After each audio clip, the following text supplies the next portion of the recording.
AITA for refusing to pay for my niece's college after she publicly humiliated me. I, 45F, have always been proud to support my family, even though I've chosen to remain child-free. Growing up, my brother, 47M, and I were close, and when he had his daughter Emily, 18F, I was thrilled to be the fun, supportive aunt. I've spent the past 18 years building a relationship with her and have tried to be there whenever she needed. Babysitting when she was little, taking her on special trips, being her confidant during tough teenage years, you name it. I wanted to be a positive influence in her life. Because I don't have kids of my own, I've also been able to save a decent chunk of money over the years. For as long as I can remember, I've told Emily and her parents that I'd help pay for her college when the time came. To me, it was a way to invest in her future and give her opportunities that I didn't have growing up. My brother and sister-in-law were always grateful and assured me they appreciated the gesture. Things were fine until last month. Emily recently graduated from high school, and her parents threw her a big graduation party. It was a beautiful event, held at a nice venue with about 50 people, including close family, friends, and some of Emily's classmates. I was excited to celebrate her achievements and even brought her a small gift, a gold bracelet engraved with her graduation date. It wasn't extravagant, but I thought it was meaningful. The party was going well until Emily gave a speech. She stood at the front of the room, thanking everyone for coming and for supporting her throughout her life.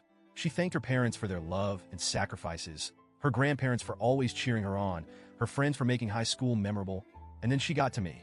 And a big thanks to Aunt My Name for not having kids so she could spoil me like I'm hers. Must be nice having all that extra money and no responsibilities. The room erupted in laughter. People were clapping and smiling, and my brother and sister-in-law were laughing too.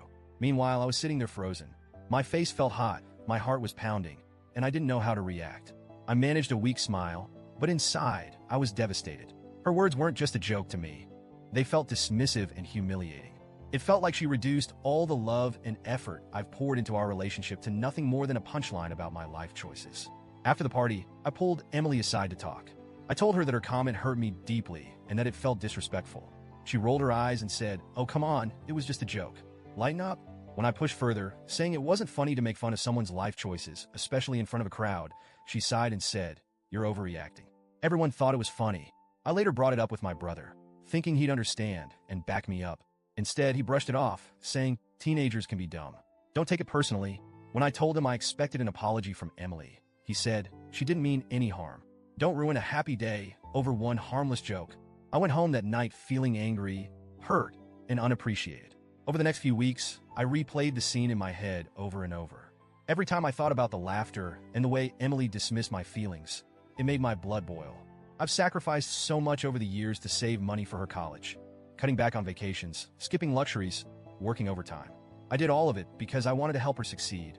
But now, I'm questioning everything. After a lot of soul-searching, I decided to withdraw my offer to pay for her college. It wasn't an easy decision, but I felt like I couldn't continue to support someone who showed such a lack of respect and gratitude. When I told my brother, he lost it. He called me selfish, petty, and vindictive. He said I was punishing Emily for a harmless joke and jeopardizing her future over my own insecurities. I tried to explain that it wasn't about the money. It was about the principle. Emily's words and attitude showed me that she doesn't value what I've done for her. My brother accused me of blowing things out of proportion and said I was being unfair to an immature teenager who made a mistake. Here's the thing. Emily still hasn't apologized.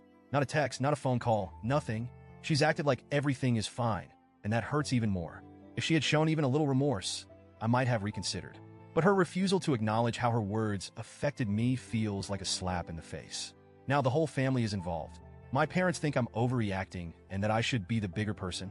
Some of my cousins have said they understand my perspective but think cutting off college funding is a step too far. Meanwhile, my brother and sister-in-law have been telling anyone who will listen that I'm sabotaging Emily's future out of spite. I'm starting to wonder if they're right. Am I being too harsh? Should I just let it go and pay for college as I originally planned? Or am I justified in standing my ground?